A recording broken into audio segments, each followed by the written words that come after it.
लोक राहायचे.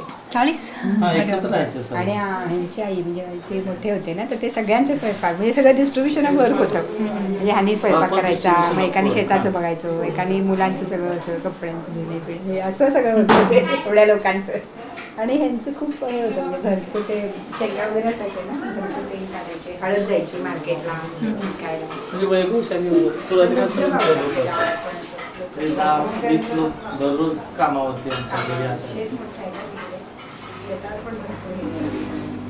नंतर ते सगळं मग चार घरं मग प्रत्येकाचा. तरी म्हणजे सगळ्यांनी आपापल्या परीने व्यवस्थित प्रगती केली. त्यांची मुलं पण व्यवस्थित सगळी शिकली. सगळ्यांचं तसं व्यवस्थित चारही ह्याच्यामध्ये व्यवस्थित तसं हे झालं. तर थोडंफार म्हणजे प्रत्येकाच्या ह्याच्यानुसार काही गोष्टी म्हणजे असं इकडे तिकडे होतात. काय बाईंचं त्यांचं वेगळं थोडं ते होतं. पण ह्या घरात आणि आमच्या ह्याच्यामध्ये म्हणजे सगळ्यांचं अगदी व्यवस्थित आहे तसं. आणि आबा सगळ्यात होते त्यामुळे त्यांना सगळे अजून पण त्यांचं सगळं मानते करणार बोलवणार.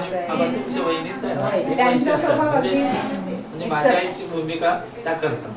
सगळ्याशी बोलून चालून जेवढे आमचे नातेवाईक आहेत तुमच्या नाशिकला जे भाऊ राहतात ना, चित्राचे मोठे भाऊ, त्यांना सुद्धा हे फायर करू शकतात किंवा त्यांच्या काही चुका झाल्या तर हे सांगू शकतात. आणि आता ते ऐकणारच, त्यांच्या पुढे काय असं बोलत नाही.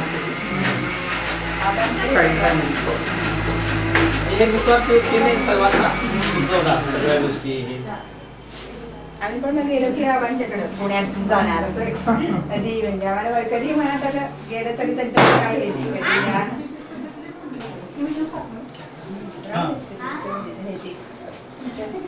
नेतील असू नेतील असू द्या.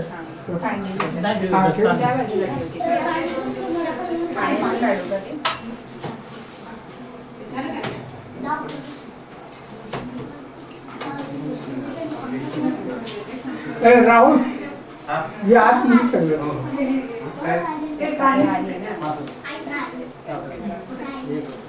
आत नाही